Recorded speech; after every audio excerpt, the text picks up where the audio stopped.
자, 3교시 상담 시작해 보겠습니다. 이제 두 번째 학생을 만나봐야 되는데요. 먼저 화면 통해서 학생 소개해 드리겠습니다. 자, 두 번째 만나볼 학생입니다. 외교관을 희망하는 고등학교 1학년 학생이고요. 정치외교학과 지원 시에 요구하는 스펙이 무엇인가요? 그리고 정치외교학과 지원할 때 학생부 종합전형, 논술 전형 중에서 어떤 전형이 더 적합할까요? 이런 질문을 하고 있습니다. 자, 학생을 한번 연결해 보겠습니다. 안녕하세요. 네, 안녕하세요. 외교관이 되고 싶은 고1 학생입니다. 네, 고등학교 1학년 학생, 외교관을 꿈꾼다고 얘기를 했는데 어떻게 네. 외교관이라는 그 꿈을 꾸게 됐을까요? 예전에 코피아난 유엔 사무총장에 대한 책을 읽고서 네. 외교 관련 분야에 관심을 키우고서 외교관이라는 직업에 대해 알게 되고 관심을 가지게 되었습니다. 아, 그렇군요. 네, 좋습니다. 자, 오늘 김영주 선생님께서 상담을 해주실 건데요. 우리 학생 김영주 선생님과 인사 나누세요. 네, 안녕하세요. 네, 반가워요. 네, 반갑습니다. 그래요. 이제 고2가 될 텐데 어떤 네. 점이 가장 궁금해서 전화하셨어요? 정외과를 희망하는데 어떤 스펙이 도움이 되고 어떤 전형이 유리할지 고민이 돼서 전화드렸습니다. 네, 잠시 후에 제가 학생이 궁금해하는 점을 잘 분석해 드릴 테니까 끝까지 잘 들어주시기 바랍니다.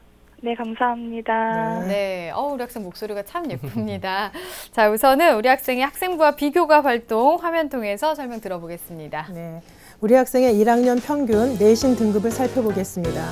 국어 1.5등급, 수학 4등급, 영어 1등급, 사회 2등급, 국수영사 평균 2.12등급입니다. 주요 교과의 성적 추이를 살펴보겠습니다. 국어는 1등급에서 2등급으로 하락했고요. 수학은 4등급에 머무르고 있고 영어는 계속 1등급을 유지하고 있습니다. 모의고사 성적을 살펴보면요. 11월 모의고사 점수는 국어 100분이 98.39의 1등급, 수학은 77.58의 3등급, 영어는 98.58의 1등급, 지리는 97.06의 1등급, 일반 사회는 99.10의 1등급으로서 국수영사 100분위 합이 372.61점이고요. 평균은 1.5등급입니다. 연이어 6월과 한번 11월을 비교해 보면요. 국어는 2등급에서 1등급으로 상승, 수학은 4등급에서 3등급으로 상승, 영어는 1등급을 유지하고 있고요. 지리는 3등급에서 1등급으로 상승, 일반 사회는 계속 1등급을 유지하고 있습니다. 네, 비교과 볼까요? 네, 비교과 활동을 분석해 보겠습니다. 교내 활동을 보면요. 1학기에는 학급 부회장을 했고요. 2학기에는 서기로 활동했습니다. 동아리는 신문 읽기반에서 활동을 했고요. 그 외에 학술 동아리에서 직선제 이후 정치와 교육의 상관관계라는 소논문을 작성하였습니다. 봉사활동은 17시간 참여했고요. 방과 후 학교에는 168시간을 수강했습니다. 그 외에 경제나 경영, 지리, 역사에 관련한 교수 특강에 활발하게 참여했습니다. 네, 수상 내역을 보면요. 교내 토론대회에서 3위로 동상을 수상했고요. 영어 경시대회에선 1위를 했고 영어 어휘 경시대회에서 3위로 장려상을 수상했습니다. 교내 100일장에서는 산문 부문에 3위로 입상을 해서 차하가 되었고요. 음악과 생활 과목으로 1학기 교과 우수상을 수상했습니다. 희망대학은요. 1지망은 고려대 정치외교학과 학교장 추천 전형을, 2지망은 성균관대 정치외교학과 논술 우수자 전형을, 3지망은 중앙대 정치국제학과 학생부 종합전형 다빈치형 인재 전형을 희망하고 있습니다. 예, 우리 학생 말을 들어보니까 아주 그냥 말투가 믿음이 가는 아주 그런 말투의 학생인데요. 우리 김영주 선생님께서는 우리 학생의 성적과 비교과 활동 어떻게 보셨는지요? 네, 우선 교과를 분석해 보겠습니다. 국수영사 평균이 2.12등급인데요. 4등급인 수학 성적 때문에 전체적으로 등급이 조금 떨어졌고요. 그러나 수학을 제외한 국영사 과목은 평균 1.5등급으로 우수한 편입니다. 네, 모의고사 성적을 분석해 볼 때는요. 11월 학평을 기준으로 봤을 때 국수영사 100분위 합이 372.61점이거든요. 그리고 평균 93.15점이기 때문에 이거는 이제 93.15점 정도 된다 하면은 보통 서울 지역의 중상위권 대학에 지원할 만한 그런 성적입니다. 중상위권 대학은 국수영탐 4개 영역을 모두 반영하기 때문에 단지 여기에서 수학 성적을 좀 향상시키셔야 되겠다라는 생각이 듭니다. 네. 우선 학생에게 제가 궁금한 점을 하나 질문하겠습니다. 수학 성적이 낮은 편인데 네. 어때요? 수학 공부를 열심히 했는데도 성적이 잘 오르지가 않는가요? 네, 근데 그런 편입니다. 열심히는 했는데 네, 한 네. 노력한 거에 비해서 성적이 오르지 않는다. 네. 예, 그래요. 그러면은 제가 이제 무슨 뜻인지 알겠고 지금 연이어서 제가 보완할 점에서 충고를 어드바이스를 해드리겠습니다. 네. 우선 강점부터 살펴볼게요. 학생의 강점은요.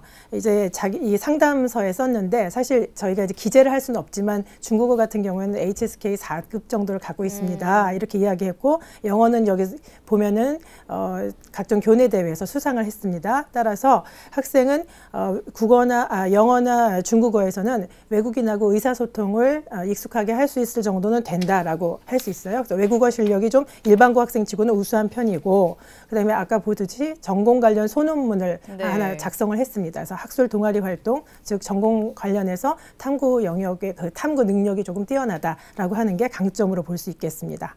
연이어서 보완할 점을 한번 말씀을 드린다면 뭐니 해도 수학입니다.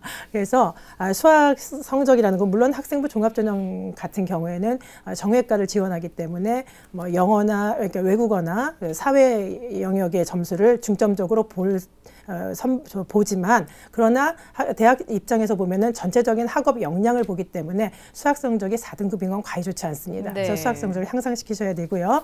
그다음에 또 일반적으로 교과 전형으로 봤을 때도 물론 2.12등급이라는 거는 교과 전형으로 지원하기는 좀 조금은 어려운 점이 있지만 그럼에도 불구하고 수학 성적이 향상이 된다면 모의고사에서는 향상되고 있거든요. 네. 향상된다고 가정을 하면 국어나 나머지 영어나 사회 성적이 굉장히 좋기 때문에 교과 전형도 한번 지원해 볼 만은 합니다. 네, 향상됐다는 그런 단서가 필요하고요. 또 외에도 논술에서도 교과 사실 실제 반영률은 적지만 논술이 됐건 또 교과 전형이 됐건 간에 우선 국수 그 사람이 인문이건 학생이 자연이건 상관없이 국수영사, 국수영화 이런 식으로 해서 수학 과목은 반드시 들어가기 때문에 또 역시 성적을 올리셔야 되고요. 그래서 여러 가지 면으로 봤을 때 정시는 말할 것도 없고요. 네. 여러 가지 면으로 봤을 때 수학 성적을 좀 올려야 된다라는 생각을 하게 되고요. 또 하나는 전공 관련해서 이제 학생이 신문 읽기 반을 하고 또 글쓰기도 잘하는 걸로 알고 있지만 전체적으로 전공에 관련된 기반은 형성되어 있지만 오히려 이번에는 전공 관련해서 좀 임팩 있는 동아리 활동을 하면 어떨까? 외국어 실력이 좀 좋으니까 외국어 실력과 연관시켜서 우리나라 문화를 뭐 홍보를 한다든지 역사를 홍보한다든지 하는 일들을 SNS를 통해서도 외국인들하고도 같이 외국 학생들하고도 같이 할 수 있거든요. 네. 그러니까 그런 활동을 좀 한다든지 또 봉사 활동에서도 외국어 실력이 있으니까 그걸 이용해서 얼마든지 전공 관련한 봉사 활동을 할 수 있지 않을까 해서 그런 비교과 활동을 조금 더 심화시키면 좋겠다라고 보완할 점을 제가 말씀드리고 싶습니다. 네. 우리 학생 뭐 성적도 좋고요. 성실하게 학교 생활도 잘 해나간 학생인데 수학 성적이 진짜 좀 아쉽습니다. 네. 어떻게 보면 학습법에 대한 좀 보완이 필요하지 않을까라는 네. 생각도 좀 드는데요. 자, 그러면 우리 학생은 어떤 전형이 적합할까요? 네. 우선은 1순위는 학생부 종합전형입니다. 화면을 보면서 한번 말씀드리죠. 네. 자, 1순위는 학생부 종합전형입니다. 2순위는 정시전형이고요. 3순위는 논술전형으로 진단해 봤습니다. 네. 적합한 전형에 대한 이유를 좀 조언해 주실까요? 네. 우선 첫 번째 학생부 종합전형 같은 경우에는요. 학생이 수학을 제외한 나머지 전공 관련한 분야 그 과목에서 성적이 상당히 좋았고요. 그다음 외국어 수상 경력도 많이 있고요. 또 탐구 소논문도 가지고 있기 때문에 종합전형을 조금만 비교과 활동을 보완한다면 종합전형이 가장 적합하겠다라고 진단을 해봤습니다.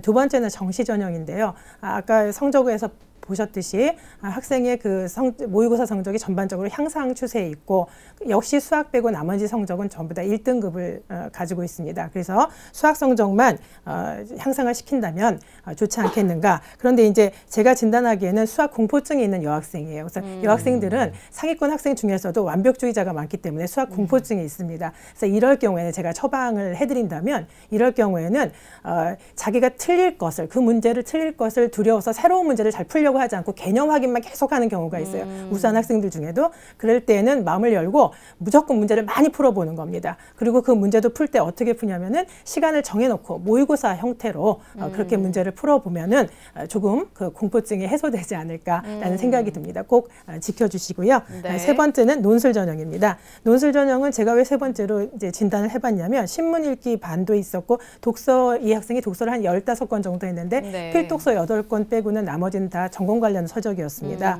그다음에 이제 100일장에서 수상할 만큼 글쓰기도 잘하는 편이라서 지금 논술 관련 준비가 지금은 안 되어 있을지 모르겠지만 전체적으로 봤을 때 수능 성적 향상에 힘쓰면서 그리고 종합전형의 비교과 활동을 준비하면서 동시에 기출문제들을 그냥 짬나는 대로 한 번씩 어떤 유형이 있는지 구경해보고 거기에 맞춰서 글들을 써보고 하면은 논술 전형의 준비가 되지 않을까 싶습니다. 그래서 3순위로 논술 전형을 추천해봤습니다. 네. 예, 우리 학생에게 그 적합한 전형들에 대해서 살펴봤는데요. 우리 학생이 희망하는 대학들, 이 대학들의 특징과 도전 가능성들에 대해서 한번 조언해 주시죠. 네, 우선 화면 보면서 설명드리겠습니다. 화면 보시죠. 첫 번째는 고려대 학교장 추천 전형입니다. 정치외교학과는 14명을 모집하고요. 1단계에서는 서류 100, 2단계에서는 1단계 성적 70에 면접 30%를 반영합니다. 수능 최저가 있고요. 국수형 4가 됐던 국수형 과가 됐던 정치외교학과지만 관계없습니다. 그냥 두 개 영역 등급 합이 4이면 되겠습니다. 말 그대로 제목 그대로 학교장 추천 전형이기 때문에 4명을 추천하게 되고요. 인문 계열 2명, 자연 계열 2명인데 이것은 고교의 인문 자연 계열이 아니라 고려대학교의 인문 계통에 2명 지원하면 되고 자연 계통에 2명 지원하면 된다는 그런 뜻이니까 참고하시고요. 서류 평가에서는 학생부 교과 80이라고 딱 지명이 되어 있습니다. 그 학생부 교과는 국어, 수학, 사회, 영어 교과의 전 과목을 학년별 반영 비율이 2대 4대 4로 반영하고요. 그다음에 나머지는 종합평가를 20% 반영한다고 했는데 그 종합평가는 학생부 비교과와 자기소개서 추천서가 되겠습니다. 면접평가는 2인의 면접위원이 고대가 원하는 인재상에 부합하는지를 평가하는 것으로 되어 있고요. 하나 주의하셔야 될 점은 융합형 인재전형이 고대 종합전형인데 융합형 인재전형과 중복지원이 불가하고요. 학생이 고3이 되는 2017학년도부터는 재학생만 지원 가능하니까 조금 유리해졌다고 할 수 있겠죠. 네. 예. 그리고 도전 가능성을 한번 짚어봤을 때는 조금 부족합니다. 아직은. 왜냐하면은 보통 교과 성적이 1등급 초반에서 많아봤자 1.5등급 내외의 학생들이 전부 지원을 하고 있고요. 그래서 비교과가 우수하고 수능 최저를 통과할 수 있는 학생 영역이 되기 때문에 우리 학생 같은 경우에는 우선 내신 성적 향상이 급하다고 할 수 있겠습니다. 2015학년도 경쟁률은 10.7대 10.71, 그러니까 10.07대 1 정도 되겠습니다. 네. 예, 다음은 성균관대 논술 우수자 전형입니다. 성균관대는 사회과학 계열로 모집하기 때문에 160명을 모집합니다. 학생부 40%와 논술 60%를 반영하고요. 수능 최저가 있습니다. 근데 성대는 특이하게 탐구 2과목과 제2외국어 한문을 전부 다 하나의 과목으로 인정을 해서 6개 과목 중에서 3개 합이 6 이내에 들면 되겠습니다. 네. 특징으로는요. 학생부는 크게 영향을 미치지 못합니다. 상위 10개 과목이고요. 근데 50% 반영하고요. 학생부 비교과에서 50%를 반영해서 이 학생부가 40% 반영이 되는 겁니다. 그리고 나머지는 논술로 반영이 되는데 성균관대 논술에서 좀 조심하셔야 될 점은 언어 두문항하고 통계 두문항인데 배점이 50대 50입니다. 즉 통계 인문 논술이지만 통계의 비율이 굉장히 높은 편이라고 할 수 있고요. 대부분의 상위권 대학의 인문 논술에서는 통계가 필수적으로 들어간다는 것을 유념하셔야 되겠습니다. 2015학년도 경쟁률은 68.51대 1입니다. 그리고 소신 지원 정도 된다고 제가 평가를 한번 해봤습니다. 네. 세 번째는 중앙대 학생부 종합전형입니다. 중앙대 학생부 종합전형이 다시 명칭을 바꾸어서요. 예전처럼 다빈치형 인재전형. 그 다음에 이제 또 하나는 탐구형 이렇게 해서 두 가지로. 그래서 탐구형은 보통은 이제 좀 자사고나 특목고 학생들이 주로 하고요. 우리 일반고 학생들은 다빈치형 인재전형을 지원하게 되겠습니다. 정치국제학과라고 하고요. 중앙대에서는 7명을 모집합니다. 1단계에서 서류 100이고 2단계는 역시 서류 70에 면접 30입니다. 수능 최저는 없습니다.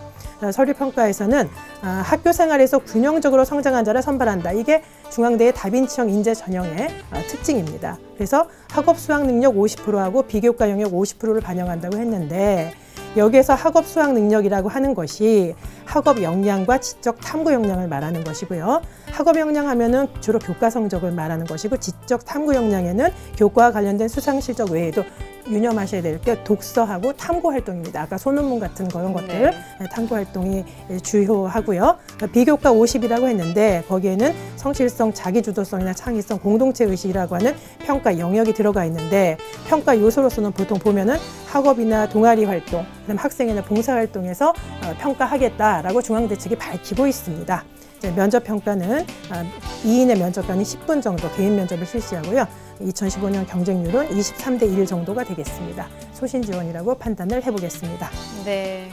자, 우리 학생이 희망하는 대학의 특징에 대해서 살펴봤습니다. 자, 우리 학생이 상담 신청서 통해서 질문했던 내용을 좀 풀어보겠습니다. 우리 학생 정치외교학과 지원할 때 요구하는 스펙은 어떻게 되는지, 그리고 정치외교학과 지원할 때 어떤 전형이 유리한지 궁금해했는데요. 답변을 좀 해주실까요? 네.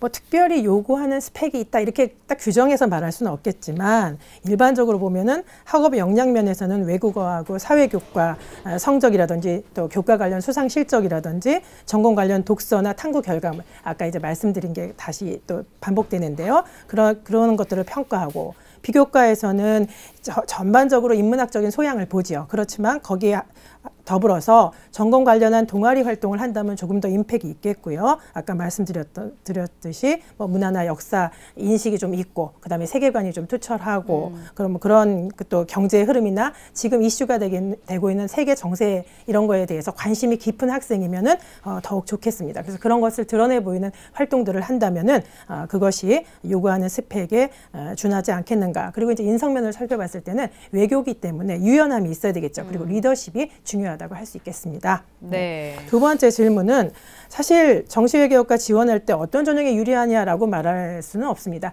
각각의 전형별로 정치외교학과에서 유능한 학생들을 뽑겠죠. 선발하겠지요. 네, 네. 그렇지만은 이제 학생이 일반고 학생이고 그다음에 두 번째로는 사실 정치외교학과는 그 과의 특성상 상위권 학생일 경우에는 상위 대학일 경우에는 또 외고 학생들하고 약간 중복되는 경향이 있습니다.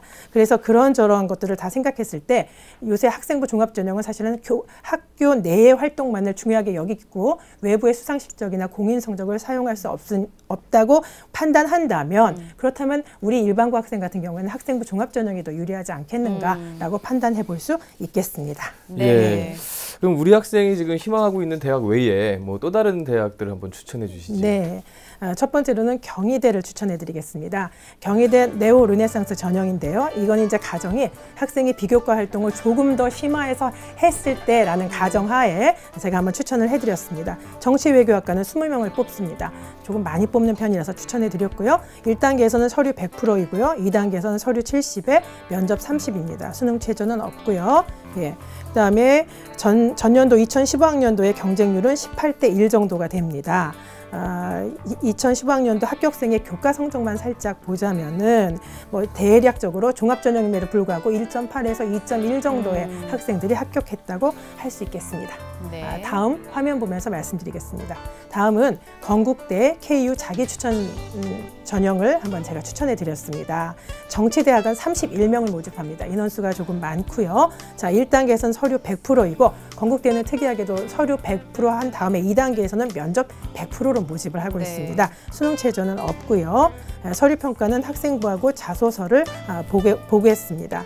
근데 학생부하고 자소서에서 평가 영역은 건국대가 다 명시를 하고 있습니다. 그래서 전공 수학 역량, KU 핵심 역량, 종합 역량을 평가한다라고 되어 있고요. 그것은 면접 평가에서도 마찬가지가 되겠습니다. 그러나 화면에 보시듯이 평가 요소는 조금 다릅니다. 면접하고 그다음에 서류 전형에서 평가 요소가 다르니까요. 그런 것들을 좀 유념해서 살펴보시면 되겠고요. 2015년 경쟁률은 15대 1 정도가 됐습니다. 네. 2010학년도 합격생의 교과 성적은 참고하시면 1.5점에서 5등급에서 1.8등급 사이의 학생들이 일반적으로 합격하는 경향을 보이고 있습니다. 네.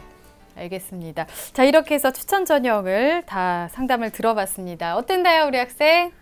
선생님께서 되게 자세히 분석해 주셔서 네. 도움이 많이 됐습니다. 네, 2학년 때 열심히 할 수 있을 것 같아요. 네. 네, 알겠습니다. 조금만 더 보완하면 꼭 좋은 결과 있을 것 같습니다. 오늘 감사합니다. 네, 감사합니다. 네, 자, 우리 학생에 대한 합격 로드맵 정재원 선생님과 정리해 보겠습니다. 정치외교 전공을 희망하고 있는 우리 고등학교 2학년 학생의 합격 로드맵입니다. 4개 맞는 전형은 1순위 학생부 종합전형, 2순위 정시전형, 3순위 논술전형입니다. 보완할 점은 다른 성적에 비해 낮은 수학 성적 향상을 좀 노력해 주시고요. 정치외교 관련된 동아리 활동 등을 열심히 해보셨으면 좋겠습니다. 추천 전형으로는 경희대 정치외교학과 네오 르네상스 전형, 건국대 정치대학 KU 자기추천 전형을 추천합니다. 꿈을 향해 최선을 다하시기 바라겠습니다. 네, 오늘은 고등학교 1학년 여학생 2명을 만나봤습니다. 오늘 함께해 주신 윤신혁 선생님, 김영주 선생님, 결정적 코치이신 정재원 선생님 감사합니다. 자, 내일은 조진표 선생님께서 진로 특강 1탄 미래 인재상과 직업세계 변화에 대해서 특강을 해 주시겠습니다. 오늘은 여기서 인사드리겠습니다. 함께해 주신 여러분 고맙습니다.